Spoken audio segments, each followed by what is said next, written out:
안녕하세요. 오늘은 한글날에 대해 공부해 보도록 할게요. 한글날은 훈민정음, 곧 오늘의 한글을 창제해서 세상에 펴낸 것을 기념하고 우리 글자 한글의 우수성을 기리기 위한 국경일입니다. 혹시 서울 광화문에서 세종대왕님의 동상을 본 적이 있나요? 만원짜리 지폐에서는 많이 본 적이 있겠죠? 노비에게도 출산휴가를 주고 백성들이 농사를 쉽게 짓도록 책을 편찬하였으며 장애가 있는 자도 직업을 가질 수 있도록 도와주라고 했으며 토지법을 바꾸기 전에 국민투표를 실시하라고 하셨대요. 우리나라의 말과 소리가 중국과 달라 한자와 서로 통하지 않는다. 그러므로 어리석은 백성들이 말하고 싶은 바가 있어도 그 뜻을 펴지 못하는 이가 많다. 내가 이를 불쌍히 여겨 새로 28자를 만드노니 사람마다 쉽게 익혀 나날이 쓰기에 편하게 하고자 할 따름이니라. 이렇게 백성을 사랑하는 마음, 즉 애민정신이 훈민정음 서문에 잘 담겨 있답니다. 복잡하고 어려운 한자를 몰라 억울한 일을 당해도 자신의 뜻을 글로 전하지 못하고 글자를 몰라 재난에도 대응하지 못하는 백성들을 불쌍히 여겨 백성을 가르치는 바른 소리 훈민정음을 창제하셨어요. 하지만 집현전의 학자들과 훈민정음 창제에 최선을 다했던 세종대왕님은 시력을 잃게 되셨다고 하지요. 자신의 눈과 바꿀 정도로 백성을 진심으로 사랑했던 세종대왕께서 만들어주신 한글. 이번에는 집현전이라는 곳에 대해서 조금 더 자세하게 알아볼까요? 서울 종로 세종로에는 경복궁이 있어요.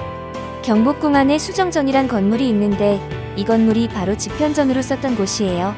집현전은 우리나라 으뜸도서관이자 학문연구기관이었답니다. 고려시대 때부터 있었지만 세종대왕이 크게 발전시켰지요. 집현전은 원래 대궐 밖에 있었는데 세종이 자신의 잠자는 방과 가까운 곳에 크게 지었어요.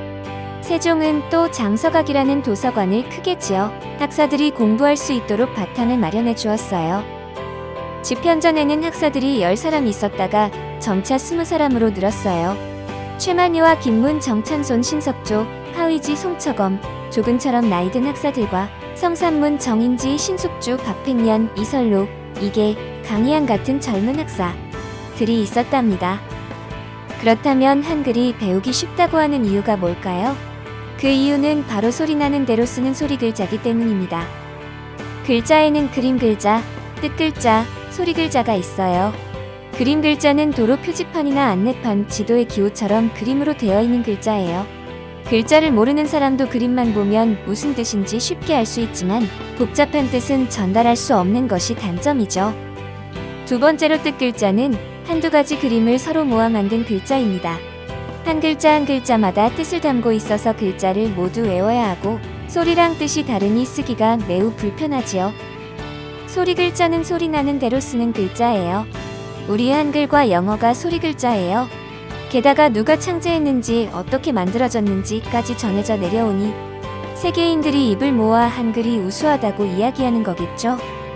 과학적인 우수한 한글은 아름다운 모습까지 갖추고 있어요.